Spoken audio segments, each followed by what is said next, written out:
Welcome aboard the Athletics Can't Wait Jets podcast, your nonstop shop for all things Jets with Tim McMaster, Zack Rosenblatt, and Marissa Dunn. Can't wait. We've changed our lead story for this edition of the Can't Wait podcast 3 times today, because that's what happens when we schedule one of these shows is stuff just happens around the Jets. It was going to be Aaron Rodgers making his preseason debut coming up this weekend in the last preseason game. It was going to be Duane Brown off the PUP list, what he looked like at practice today, but now it's Corey Davis. Let's talk about it. Thanks for joining the Can't Wait podcast. Tim McMaster here, along with Zack Rosenblatt, our Jets reporter at The Athletic. Before we get to all of that stuff and to check in on Hard Knocks, because I really enjoyed last night's episode, we're starting late as usual. I have a great excuse for any parents out there. Zack, you don't know the pains of this, but if anybody out there has ever put sunscreen on a 2-year-old, you feel my pain. We're trying to get the baby out the door with my wife, get sunscreen on, and running around the apartment, chattering down. I've never had to deal with that myself, but I've 4 nephews, so I know what it's like. We were gonna dive into, Connor brought his daughter and wife and mom to practice today, so right, we could have covered that. That was the lead news, for a stretch too. Yeah. Was Bree and Brooke making their way to Jets camp? Have they been to Giants practice yet? I don't believe so. No. Well, that's fair. Low favoritism from Connor. So there you go. That's all that's going on. Let's start with Corey Davis, though. This is obviously a guy that there was so much talk in the offseason about what would happen with him. Would they trade him? He ends up still being part of this team almost all the way through training camp. And then today, I'll share this. If you're watching on YouTube, you can read along, but he put up the statement on his Instagram account. For some time now, I've been contemplating stepping away from the sport of football. The decision has not been easy. Although I am a deep person, I am a man of few words. I've been searching my heart for what to do, and I feel that stepping away from the game is the best path for me at this time. I have more blessings than I could ever have imagined. I have an amazing family, a beautiful wife, and 2 healthy children that I look forward to spending more time with. I am truly grateful for all the opportunities I have had and will continue to have on my journey. Thank you to my family and friends and the Jets organization for supporting me through the process. Now, Zack, he's been missing from practice for a little bit. There was some speculation. Did you have an inkling that this was kind of what was going on, or was this a surprise to you? It was a surprise, to say the least. Just to give you a little inside baseball, after practice we go up to this patio area for post-practice interviews. I had some stuff I was working on, and there wasn't any players that I felt like I needed to that were like Aaron Rodgers wasn't talking today, basically. So I went back to my cubicle. This news drops. I see it on Twitter first, and then I see his Instagram post. And then out of nowhere, I find out that Robert Saleh is making a statement to the media. So I run back to the patio, which isn't particularly close. I would say it was a decent run. And as soon as I sit down, Saleh is finishing his last answer. So it was an unsuccessful journey over there. But yeah, I was surprised. I really wasn't trying to speculate about why Corey was away. They kept emphasizing that it was like he was dealing with something personal. I knew he had a kid in the spring, his second kid. In my head, there was definitely alarms going off. Like, okay, maybe they are trying to trade him. Maybe they're trying to release him. Maybe they're trying to do a pay cut. So I did not expect that to be the news that we heard today. So I would say this on the scale of Jet surprises, this was definitely, maybe it's not the biggest surprise because we've had some weird stuff. No, it's like 5 out of 10. But on other beats, this might be a bigger deal almost. But I just the journey of the Jets wide receiver room over the last year or two has been something they might write books about one day. But yeah, it was shocking. As you mentioned, this whole offseason leading up to really up until owners meetings when the Jets kind of declared they were going to keep him. I'd heard at the end of the season that everybody was operating, including Corey's side and the Jet side. They were everybody was kind of operating under the assumption that he would not be with them this year. Because if you looked at the cap space, they didn't really have a lot of avenues to clear cap. It was him, Carl Lawson, and CJ Mosley. And they restructured Carl Lawson, and he accepted a pay cut. Corey Davis that never happened with. I'm pretty sure they approached him about it. I don't know when or what those conversations were like. Ultimately, it never happened. So you had that $10.5 million, or I guess 11.3 or 11.1 sitting on the cap. They signed Alan Lazard for around the same money, and they have very similar skill sets. And the idea is that Lazard's a little bit better version of it, better receiver or whatever. At least that's how the Jets feel about it. So that was like my first red flag that, okay, maybe he's going to get cut or traded. And then they sign McCole Hardman, they sign Randall Cobb, they bring back Garrett Wilson. Like, that's a lot of mouths to feed. And Corey Davis making a lot of money for a guy who might have been the third or fourth receiver this year. But ultimately, the way the Jets had said it and described it, and maybe they eventually planned on getting rid of him, I don't know, but they valued his leadership and his blocking ability like above everything else. And the Jets have been operating under the assumption they're going to have a lot of leads, and so if you're going to run a lot, you want your best run blockers out there, and so that's Corey Davis. I thought it was a lot of money to be paying for a guy like that, but so I was never really entirely sure what his role was going to be. I thought he actually was having a pretty good camp. We didn't talk about him as much as the other guys, but I didn't think he was having a bad camp by any stretch. But as he said in his message, he's been considering this for a while. So yeah, surprising. I wish Corey all the best. He was always nothing but professional with the media. I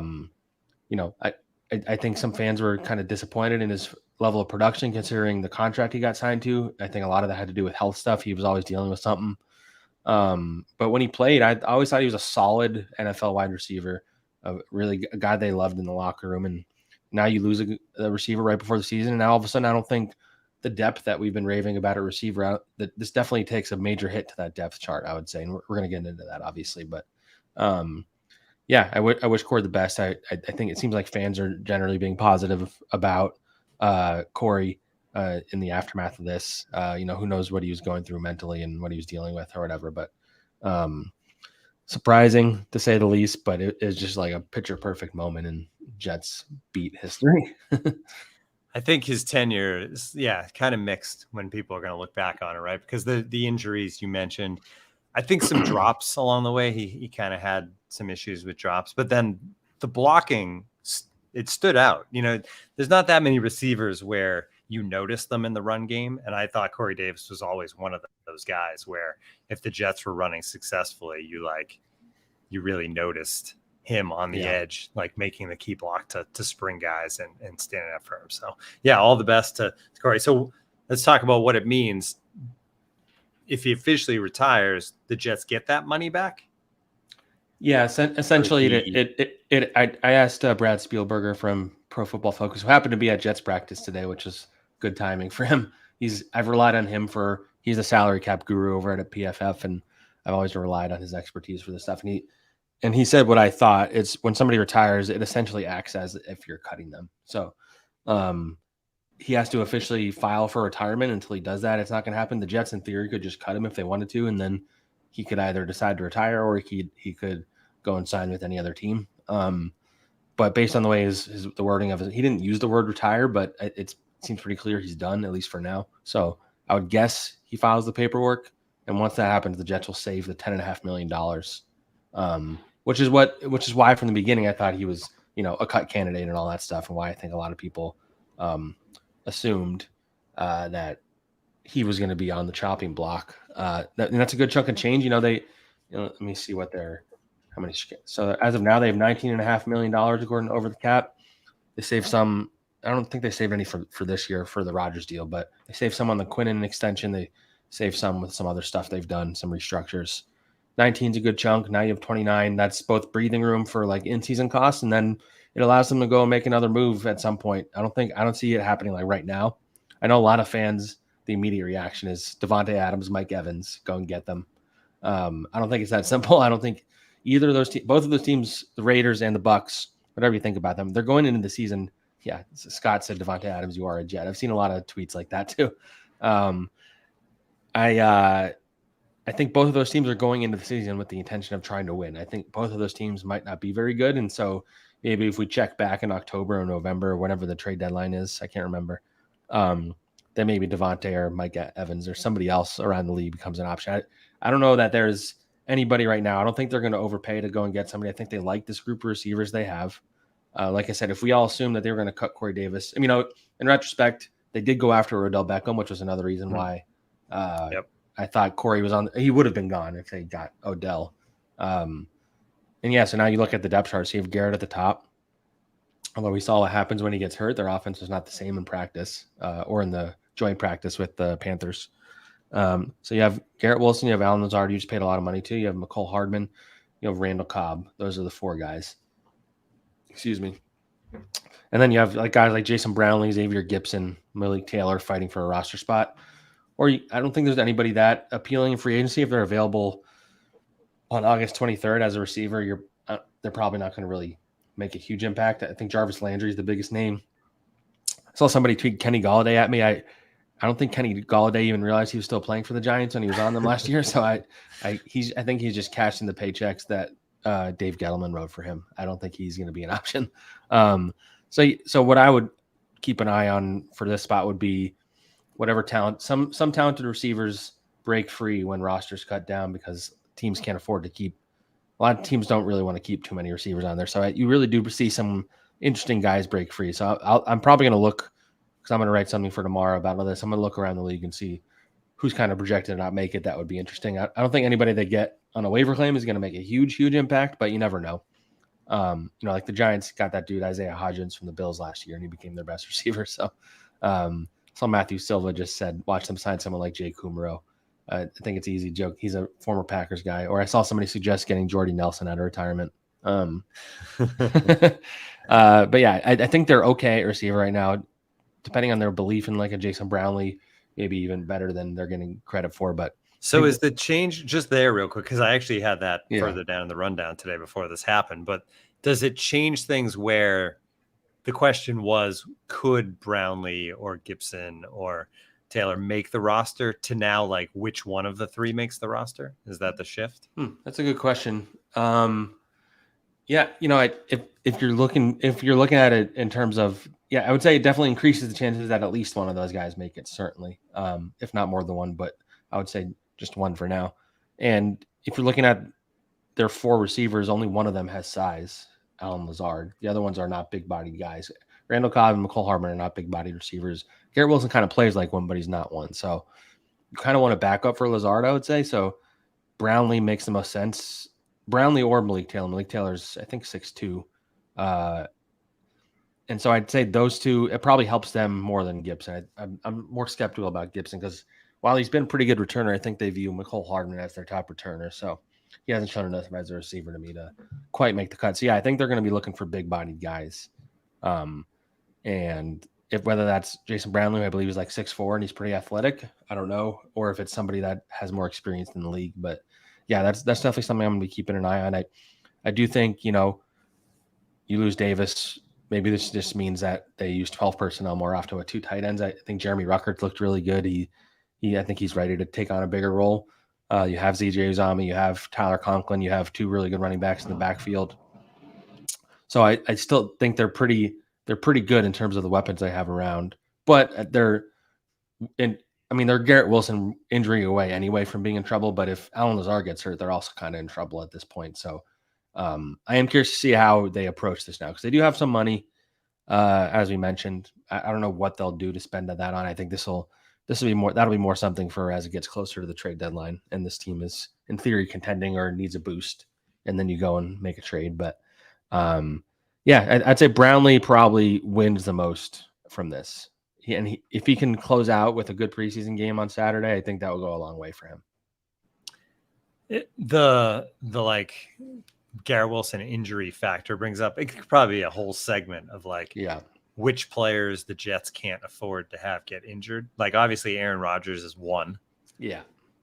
Is Wilson 2, or is it like Duane Brown at this point? I'd say Wilson. Yeah. Well, I think Sauce 2. That's a good point. Yeah, Garrett Wilson and Sauce are pretty close. The rest of the defense is pretty good. The Jets offense looks way worse without Garrett Wilson in there, I would say. Right. So I think Garrett Wilson being number 2 is honestly a fair argument. Because if Sauce was out, and we're not, terrible stuff to be talking about, but if Sauce is out, you still have a number one cornerback. So you're really just filling the number 2 role on the other side. And you can I feel like you can hide a cornerback a little bit, like as a weakness, as opposed to not having a go-to player for a future Hall of Fame quarterback to throw to. But yeah. I mean, it's just an interesting moment. And I think it sounds like the Jets, from what Robert Saleh said, they knew that he was considering this. And if they knew he's been considering this for the last week and a half, maybe they would have made another move if they felt like they needed to by now. I don't know. Right. But it became not official, but he made it official that he was leaving the Jets today. So, yeah, I am curious to see what this means, how guys react, how they have been reacting, and what they do going forward. But this doesn't necessarily change my opinion of the Jets offense by a whole lot. I think their group, with Corey Davis as a depth piece, was interesting, but I don't think this changes what they're going to be capable of. It'll ultimately still end the Aaron Rodgers and Garrett Wilson show. Yeah. All right, let's move on to what was previously the lead topic, which was Duane Brown off the PUP list. Practicing today, I said to you, I texted you, all right, let's talk about how he looked in practice. And you made it clear he didn't really practice today, but he was on the field. He was moving around. Obviously great news for this Jets team that if there's been one consistent theme through this entire summer and camp, it's been well, we'll be able to judge the offensive line once Duane Brown comes back. Well, here he is. Yeah, it's pretty big news. If anybody was going to be able to just do what he's doing, where he's only basically going to have a week and a half or a week of practices before the season starts, and he's going to go out there, I think he'd be near the top of the list of guys that can handle that, I would say. But yeah, this is, we've reached a point, and I guess we haven't really talked since Saturday. So I think Mekhi really showed that he's a force to be reckoned with at right tackle, if not the favorite to start now. He's been running with the first team ever since then. And they've been doing Billy Turner at left tackle until Duane Brown gets back. The best five, as for all the people who have tried to, either jokingly or seriously claim that, I've been anti-Mekhi Becton. I think if you go back and listen to our podcast, Dan, I think Dan was joking. Dan Botter said, is this the anti-Becton pod in the chat? But yeah, I mean, if you go back to at the end of the season last year, I've been saying the best version of the Jets offensive line includes Mekhi Becton because of his talent. He's the most talented guy they have. I think he had a lot to prove, and through the beginning part of training camp, I know he was on a plan, but I also know he pulled himself out of the Browns game, and I think that threw up some red flags both internally and externally, and I think that was fair. But he's worked his way up. He's grinded. He's getting in better shape, and he absolutely dominated. It was the Bucks backup, so I think it's going to be interesting to see how he looks against. I don't think the Giants are going to play starters actually, but if he plays well on Saturday, there's no way they're not going to start him at right tackle. And so you have him at right tackle. You have a healthy Elijah Vera Tucker been in and out of the lineup. You have Connor McGovern at center. Maybe eventually Joe Tippmann takes over. You have Laken Thomas at left guard. You hope that he bounces back from what was a rough year last year. And then you have Duane Brown, who I think is better than a lot of fans give credit for. He was playing with one arm last year, and I still thought he was okay. Give him two arms, and I think he can be a solid left tackle. He doesn't need to be, Trent Williams or whatever, or Jordan Mailata. Duane Brown at 38 years old can still be a solid left tackle. And if they just have an okay to solid offensive line, they'll be fine. They just can't have a bad one. Taylor Delgado says this is Duane Brown's 96th training camp. He'll be fine. Taylor and Dan both bringing it in the chat today. Yeah. By the way, Dan said chat. Dan said I made a cameo on Hard Knocks. I didn't even know what he's talking about. Yeah, I missed it too, that. And I watched it. I was on the bus for a couple hours today speak up. Turning a car. I watched it. I didn't see it. Dan, give us a time code or time in the episode where Zach was there and what hat he was wearing. But I know I did peer on One Jets Drive, maybe, unless that's what he meant. Anyway, Duane Brown. So I still think this group needs to prove that they haven't played a single snap together this entire ever. I guess if you factor in the Becton factor, 4 out of 5 would have been guys that played last year. So yeah, I mean, when you see this group play together and you see how Mekhi does against starting caliber NFL defensive linemen, and we need to see this group keep pass rushers off Aaron Rodgers. So, while he's amazing at those quick passes, you ideally want to give him some times where he can really do damage down the field too. said they zoomed in on your face. I don't know. I don't think they did in Hard Knocks. I think it was one Jets drive. Come on, guys. There's so much Jets content out there right now. All right, so Becton, by the way, the PFF grades from last game, 85 overall, 90.2 on the run. I mean, it's suddenly like Duane Brown, if really back on the left, and this Mekhi Becton on the right. Yeah. And it feels like all the problems, all the stress and worry and anxiety of the fan base about this offensive line. And suddenly it looks like just a solid group. That being said, if either of those guys goes down at some point. Yeah, I was about to say the depth obviously is an issue. I think that was the thing that we saw in camp. Yep.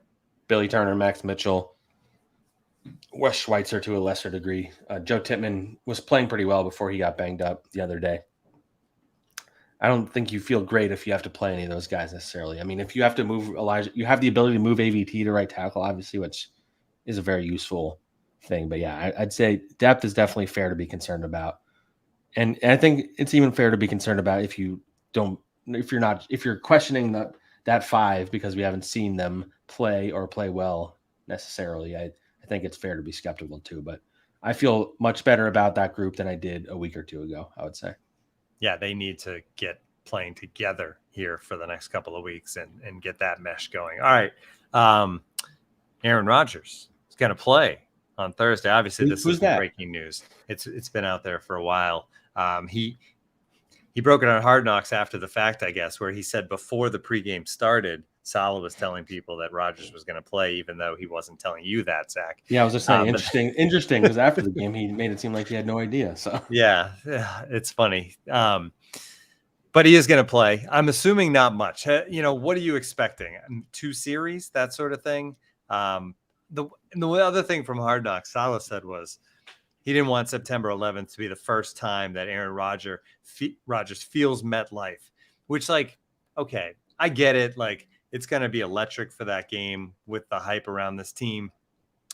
This is a guy who has called Lambeau Field home his entire career. I don't think like the electricity of a stadium in any way is going to be like, a whoa for Aaron Rodgers. Yeah. So I don't know I kind of shook that one off. Like, okay, whatever. But it is important, I think, for a lot of reasons for him to at least be out there. And part of that, I think, is to get that crowd charged up ahead of time, right? To get to see him against the Giants, and that fan base is going to be even more excited for September 11th.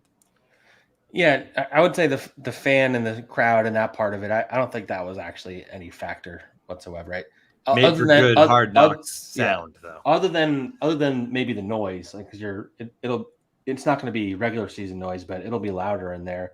You'd think there'd be Giants fans, so it won't all be positive. So, I think that part of it makes sense. I think the biggest reason to me is the operation, and that's what I've been saying. I think this group, especially the offensive line, Duane Brown won't play, I don't think.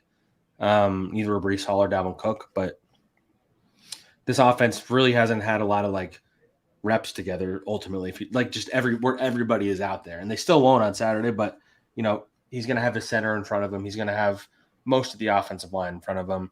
The receivers will all be there, so it's really just a chance for everybody to they've all been studying Rodgers' hand signals and his cadence and all that stuff, and this is kind of like the first chance to in a game environment. It's almost like an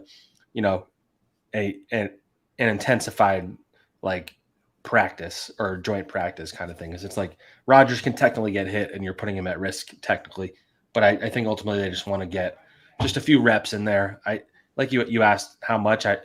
I'm skeptical it'll be more than a series or two, but we'll see. It probably is partially up to Aaron. But if we set an over under on passes thrown, is it like 2.5? 3.5, somewhere in that range? Yeah, I could see him throwing 5 balls. Yeah. Well, I guess if they move the ball. Yeah, that's what it is. So it could be 3 and out, and he's done, or it could be they go 7 plays down the field and score or whatever. I mean, it would be if they want to get Jets fans really amped up, he'll like air it out on the first play to Garrett Wilson or something. Yeah, the block, hold if you have to, and air it out. All right, how about this? Over under is 7.5. What do you think? On attempts, pass attempts. I'll say under on that, but I think that's a good over under. 7.5. We'll see. Let us know what you think in the chat. 7.5 over under on pass attempts for Rodgers. That would mean, I think if he throws it 8 times, it means they probably score points while he's in the game, I would think. So, how much are you? And they're going against the Giants' backups too. By the way, they're not going to be playing their starters. That's a good point. So, yeah. So what are you going to be focused on when he's on the field? The other players? I mean, it's a good question. I mean, I'm honestly just going to be watching a lot of Mekhi. I should note, actually, I forgot this even happened, honestly, because I got distracted.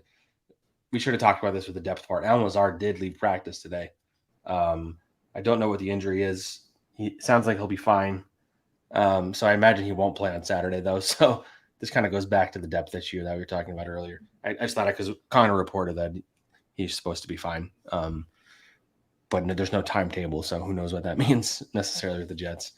And also Izzy Abanikanda is also injured, so they're pretty low on running backs at this point. But anyway, I'll be looking at Rodgers, and I'll be looking at how Mekhi Becton's doing, and I'm just curious. I'm curious to see how a lot of these receivers now that have a chance to really play. Like Jason Brownlee might get reps with Aaron Rodgers now. I think that'll be like if him and Malik and Xavier get reps with Rodgers in those first two series. If Rodgers goes to them, Rodgers doesn't go to you unless you're open. So, or unless you're running the route you're supposed to. So those would be the things offensively I'll be keeping an eye on. But Becton's still just the ultimate X factor because he could be the most talented guy they have besides AVT probably. But he's just so fun to watch even as an offensive lineman because he'll shove dudes into the ground and pancake them, and it's fun to watch. Everybody loves a pancake. All right, let's talk about roster. Their big performances versus the Bucs. Gibson had the big return. We talked about him. Ashton Davis, best game of his career, probably solidified a spot if he hadn't already on this roster. So roster spots up in the air. You had a story out earlier this week on The Athletic, theathletic.com/can't wait. Join for up to a year for $199 a month if you want to get all of Zach's great writing. Some of the positions you talked about, will they keep a fourth tight end, right? That's one thing. Wide receiver changed, and we talked about that. Running back, let's talk about that. That Bam Knight played, Carter didn't. Seemed like bad news for Bam Knight. But then with Abanikanda, with the thigh injury, like how do you see that right now shaping up in the running back room? Yeah, I mean, it's just I don't know how this Corey Davis thing factors in, but or Izzy's injury, which sounds like won't be serious. It looked serious in the moment. You saw it on Hard Knocks. He was like, he couldn't feel his leg. He hurt his thigh in the moment. But I saw him out there running today. So I think he shouldn't be out for too long, but yeah, it really looked like a knee originally. So he banged knees with an offensive lineman. It didn't look great. But yeah, I think I maybe overestimated how much it was between Bam Knight and Michael Carter. I think the coaching staff maybe values Michael Carter more than I expected because he didn't play very well last year and he's not very explosive, but he does, maybe they trust him more both as a receiver and in protection and stuff like that. And he's a leader in the locker room. Everybody loves him. He's a great locker room guy to have for sure. I think he needs to show a little bit more than he did last year. He was really good as a rookie, but anyway, the fact that he didn't play and Knight did play, fumbled it. At one point, he tripped Tim Boyle on a passing play, and I didn't think he looked amazing. He still has some burst and more burst than Michael Carter. I think he's an NFL running back. I just don't know that there's a spot for him anymore. So he's a guy that I could see getting picked up by somebody else. And if he doesn't, I think they would happily bring him back on the practice squad. And if you need to activate him on game day, you can. But yeah, I would say it's solidified for me that it's Breece Hall, it's Dalvin Cook, it's Michael Carter, it's Izzy Abanikanda, and then I think they keep Nick Bodden at fullback. And so if you want a sixth running back, Knight is obviously the guy, but I don't know if you want to use a roster spot on that. Although one did just open up with Corey Davis leaving, so We'll see. All right, not all of these are most of them aren't really sexy. Talking about the last guys on the roster, but I think fans like that this time. Yeah, so I'm going to grab some. That's what I was going to say. Is I'm going to grab some from out of the chat a little bit. One question was fifth safety. Yeah, fifth safety. Yeah, because like you mentioned, Ashton Davis. I think I always thought he was going to make it. My joke, not really a joke. Fans would get mad anytime I would do a roster projection, and I would say that Ashton Davis is going to make it in the comments. If you just go to my articles, it's just them getting mad about that. But the coaching staff loves him. They love his special teams role. They love he's a guy that just does his job and doesn't complain. I get the frustration because he's a former third round pick, but he's long, he's tall, he's athletic, so they all like him. But But I do think Trey Dean, the undrafted rookie from Florida, who I think when we first started talking about their undrafted rookies was always the one I said had the best chance of making it. I still think that's probably the case. He's made some flashes. He's a very fiery player. I think you see him getting into a lot of dust ups in practice, both joint and with just Jets teammates. But yeah, he's a guy that if they keep 5 safeties, which I think kind of makes some sense, especially if you just view Ashton as a special teams guy. I think keeping Trey Dean would make some sense. The way I calculated it out, I calculated it. I think I had it as like 17 guys battling for 6 roster spots. After that preseason game, I think it's more like 3 roster spots that are up for grabs, because I think Bodden, Ashton Davis, Michael Carter are locked in. So, among those 3 spots, it depends. Do they want to keep a third quarterback? Do they want to keep before it was 6th wide receiver, but now they're going to keep a 5th wide receiver. So that kind of, I guess it doesn't change anything that much. So if they want to keep a 6th receiver, a 4th tight end, an 11th offensive lineman, a 5th safety, or an extra cornerback. So it's like, or a 5th linebacker, I guess. Chaz Surratt would be the guy. So yeah, it's going to be very interesting to see who gets those last 3 spots. And then remember, I don't think they really claimed anybody last year, but Joe Douglas is really good on the waiver wire. So they'll be like in the middle of the pack because they only finished with 7 wins. So wouldn't shock me if they claim somebody on waivers as well, which is why you have to say initial 53-man roster these days, because between the time from cuts to the season, which is longer than it used to be, guys get claimed. So I would say, yeah, there's probably like 3 spots to be won over the next week and a half, or 4 now if you count the Corey Davis spot, I guess. Right. Well, how about quarterback? Because with the new rules, it's kind of an assumption that most teams are going to have the 3rd quarterback because it becomes a valuable position on game day. Where are the Jets with that right now? Because, I mean, Boyle hasn't been great. Yeah, I go back and forth on that quite a bit. On one hand, that rule is made so you have that 3rd quarterback in case of emergency. And in order to do that, they have to be on the 53-man roster. And so the idea is they don't count towards the active game day roster, but they have to count towards the 53. And so I've been predicting Boyle making it this whole summer. But on the other hand, I think that he's been pretty bad in camp for the most part. He was not good in the preseason. And, maybe you just risk it for the first couple weeks, whatever it is, and just bring him, because he's obviously not going to get claimed. So push him down to the practice squad and play with fire a little bit there. The reality is if you have to play them Boyle, you're in trouble anyway. So maybe you don't waste a roster spot on him. So I don't know. That's one that I'd really keep going back and forth on. One thing that people do seem to be forgetting when they talk about this is that he's very close to Aaron Rodgers. Yep. And so he'll be here, whether he's practice squad or roster, but that is 100% a factor. And so that's why I think it'd be less of a back and forth if he didn't have that Rodgers relationship, honestly. He's perfectly fine as a 3rd quarterback. I would say like he's a guy that knows this offense and hack in and all that stuff. But and actually, not to get away from this topic too quickly, someone just pointed this out, or was asking about redshirting guys. Harrison Holler says, what's the actual policy about redshirting guys? They can put them on IR and skip the year. Carter Warren, JVC, they wouldn't play this year, would they? Yeah. So what the reason there would be less open roster spots if I didn't think that. So Jarek Bernard Conference was put on PUP before the start of training camp, or at the start of training camp, and he has not been removed off it. So when the season starts, he can just be on PUP, and that doesn't count him towards the roster until they activate him. So I think that's what they'll do. In theory, they could redshirt him at that point. The Carter Warren one, you can't put a guy on IR before the season starts unless you want him to be out for the year no matter what. So that Carter Warren, who's injured right now, would have to be on the initial 53, and then they'd put him on IR and save a roster spot. I think there's some confusion sometimes with the ability to stash a guy like that. So they pretty much have to decide, do we think we'll have to play him at all this year? Which if they have the historic bad luck they did last year, they might at offensive tackle, because they didn't plan to play Max Mitchell.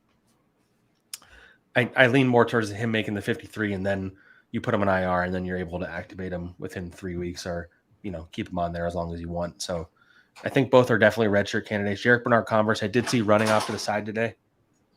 Look who it is. I heard. Oh, he can't hear me talking. No, but Connor just peeked in. I was waiting for him to do that. Yeah, sorry, Connor. First time this year. Yeah, well, it's my first time doing it at the facility. True. But yeah, so I would say Carter Warren makes it, but maybe he goes on IR. But yeah, JBC, he was running off to the side today. But I still have, he hasn't practiced a single time in training camp, and he's a 6th-round pick. So I don't know how much you can expect from him, even though he was intriguing because of how fast he is and stuff. But yeah, so that's all a factor in the roster construction. And yeah, it's going to be the 53. This is as talented of a 1 to 53 as they've had, probably in a long time, I would say. I haven't followed the Jets for forever, but I feel pretty safe that yeah, but so I'm interested to see what the final 53 looks like. Yeah, it's always fun. All right, should we talk about Hard Knocks episode 3? We didn't get to talk about episode 2. I think that's fine. Yeah, I don't think it was we'll be fine. Standout. I thought 3 was good. We checked off on your bingo card for Hard Knocks. We checked off a lot of the things that we had talked about before this all started. We got the Breece Hall Rocky rehab montage. Check. We got the Rodgers to Garrett Wilson chemistry coming together montage and storyline. Great check. Call. We got the Randall Cobb, Aaron Rodgers friendship for life, Uncle Aaron, godfather of his kids storyline, and an added bonus. They announced that they're having another baby on Hard Knocks. I mean, it doesn't. That was a pretty funny moment, I would say. Yeah. With his son being like, "I want a baby in my belly too." Yeah, that was funny. Yeah, check.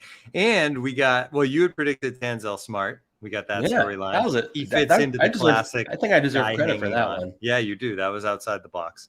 And then one more. I had mentioned Jerome Cap because underdog, undersized wide receiver. Kutztown.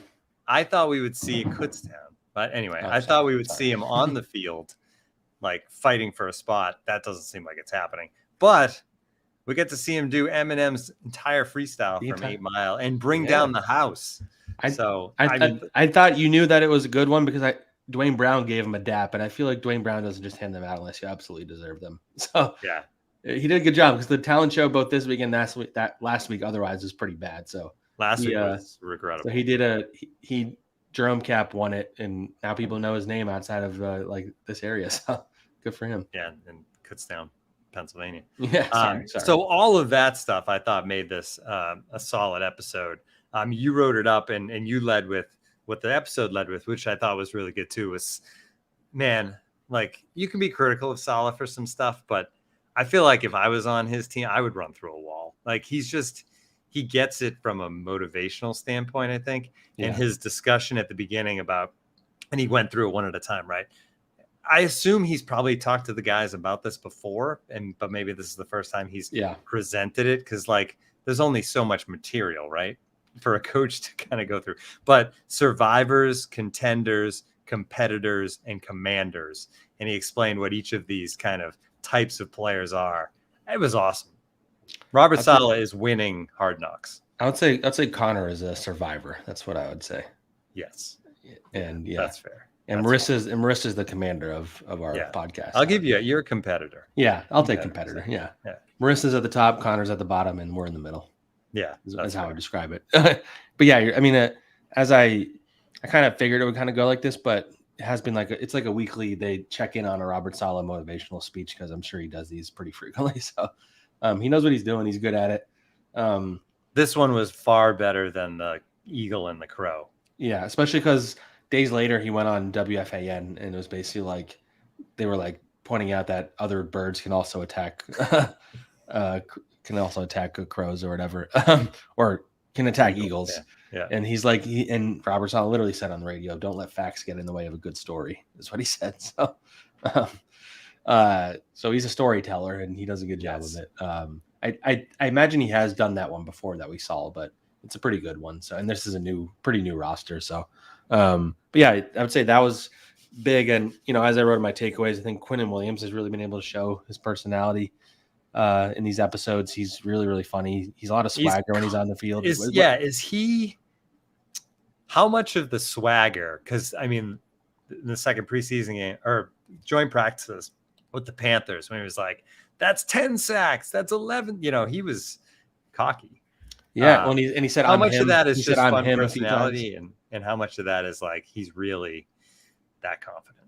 I think it might be a little bit of both. I think he's feeling himself because he's really, really good. And he's Well, got and a lot of Saleh money. keeps pointing out to him how much money he's making, which I think is pretty funny too. Well, my favorite part though was when I think it was Mike Evans like made a joke about him being fat or something, and he just like took that really. I mean, he was joking, really personally. Took it really personally. And then you heard Michael Clemens said a funny line, and then John Franklin Myers said something funny, and he responded like "fuck you, John," for saying that. It was just like really funny seeing that side. Said he was basically like proportional. Like, he said you're well proportioned is what he said. Yeah. And I think Michael Clemens, I forget the exact quote, but Michael Clemens was basically like you're fit for a big guy. So essentially is what he told him. The D line, I think Aaron Rodgers has said this, and it's true. Defensive linemen are some of the funnier guys on a roster generally, I feel like, for whatever reason. So it's been cool seeing that. You saw the Cobb stuff that you mentioned. Kendall Smart, saw a little bit of his family life. There was a little bit of Brees Hall that they're showing more on One Jets Drive about Brees, so I don't think there was as much compelling about Brees in this one. And you're kind of seeing this was more of a Aaron Rodgers the comedian episode. I feel like he was very, very jokey this episode. Messing around with Zach Wilson. He's cracking jokes when guys were like fighting during practice, and like there's just a lot of like in him in like the meeting rooms and stuff like that. Like it's just showing him having fun in this episode. I feel like was there somebody else that was heavily featured too? I'm blanking. I had Cap, Smart, Cobb, Rodgers Wilson, Brees Hall. The last episode we had McDonald featured. Go into the get a piercing, piercing parlor. That was pretty good. Although I don't enjoy. I don't love zooming in on metal posted through their skin, but didn't enjoy zooming in on the needle stuff. Whatever. This one also had. I think we talked about it before it started. We knew Woody would try to find his way into this, right? And I think the worst part of this episode was Woody's chain. It was pretty cringe, but the players seemed to think it was funny. Yeah. Taylor Delgado just pointed out the moment I was trying to think of, Thomas Morstead. I think that was the funniest moment of the episode where Randall Cobb is just cracking up, going up to everybody saying, watch Thomas Morstead after the extra points because he's the holder on those. And as soon as they're done, he just like turns, shuffles his feet, and starts like running really fast to the sideline. And it just looks funny because he's this tall punter guy. And then he started explaining it. He's like, it keeps me limber, and everybody's always asking me, what the hell am I doing? But it works for me. So that was the funniest moment of the episode, I thought. Does that put some sightings? Mark Sanchez was in this episode. Yep. Although they showed more of that convo in One Jets Drive. Shout out to them. Braylon Edwards. And I don't think they included it on this one, but Eric Decker was also there. And there's a funny line in the One Jets Drive where he like said how attractive Eric Decker is, basically. Good looking guy. And Ralph Macchio, right? At the Ralph Macchio. The day he was there, I did not realize. Apparently, I was standing like right next to him and did not even realize it. And then after the fact, I saw the Diana Rossini, who we just shout out to her. We just hired her, and the newest. Yeah, we're gonna get her on here soon. I've been texting with her about it. And then Janae Coakley, who works for SNY with Connor. Sorry for her having to deal with that, but they both took pictures with him and they were showing them. I'm like, I was standing next to the Karate Kid and I did not realize it. I watched Cobra Kai. When I was a kid, it wasn't like a Karate Kid was my favorite movie. I've kind of come to it later in life, but Cobra Kai is a very fun show. It was just kind of surreal being like there keeps being celebrities and I keep like missing a chance to take. Well, that's what I was going to say is the whole, because there's been, Method Man, there's been a lot. Leaf Schreiber obviously is there because of Hard Knocks, but is this hey, we're on Hard Knocks, let's bring in these guys, or is this a regular Jets preseason? I don't think it's Hard Knocks, and I don't think it's a regular. I think this is the attraction. This is a place that like Aaron Rodgers is here and like stars and celebrities. It's like when stars go to Lakers games, stars go to Knicks games. Like I literally think these are all Jets fans that are doing it. So they're like letting these, maybe they're asking him to come to like speak to the team. That honestly might be it, because Method Man did, Karate Kid did, and he like quoted Mr. Miyagi. Much respect to him for. I wonder how many. I think some people were very confused because like Sauce Gardner has no idea who that is. Like a lot of the guys, were like, oh, okay, like there are a lot of the young. There was on the first step. Was it the first? Maybe the second episode at the end. They showed a thing where Todd Downing was like educating the quarterback room on movies. They do like a Sunday cinema or something. So they were teaching him about Leslie Nielsen. Like Zach Wilson does not know who Ralph Macchio is. Maybe he knows what Karate Kid is because he wears the headband and stuff, the bandana thing, which Aaron Rodgers made fun of him about. Yes. But yeah, so he gets sweat in his eyes. It's funny. It'd be funny to see the percentage of who knows who Method Man is, who might be before the time of a lot of those guys, but not Connor Hughes, right? Yeah, Connor Hughes does not know who he is. This is a rough but I think music is pretty long lasting, whereas movies sometimes are of their time. So maybe more of them knew Method Man, but I would be curious to see like the percentages of who knew both of them and who knew Liev Schreiber, which I feel like maybe just Aaron Rodgers did in that locker room. The thing about Liev Schreiber too is like he doesn't actually talk the way. Oh yeah, totally. Yeah, it kind of throws you off. He has a good voice. Like if you think of Ray Donovan, he has like an Well, but if you think about it, he's like sitting in a recording studio when he does the Hard Knocks thing, or like in his closet, and he's like using his best deep, clear voice. Whereas when he's just talking, he's just a regular guy. Yeah. All right, I think that puts a bow on it. What do you think? Did we miss anything? I mean, I'm sure by the time we hang up, there'll be some more news. But action-packed news breaking day here on not breaking, but reacting to breaking news here on Can't Wait, because we schedule a podcast and the stuff happens. We'll be back again next week. We'll be done with after roster cuts, right? Maybe Tuesday. Yeah, roster cuts. Yep. We'll figure out who's on the 53-man. Were there mistakes made? Are you doing predictions ahead of that? Yeah, I'm going to be doing my last prediction after the game on Saturday. I think it'll be my post-game story. All right, so we'll see how Zach did somewhere between 47 and 53, hopefully, right? Is that a safe bet if you're in that range? I think that's pretty good. I feel pretty confident. I think this is going to be my best one. This is going to be my masterpiece, is my prediction. All right, we'll see if he nails it. We'll be back with everybody on Tuesday after the cuts go down. Thanks for joining us on the Can't Wait podcast.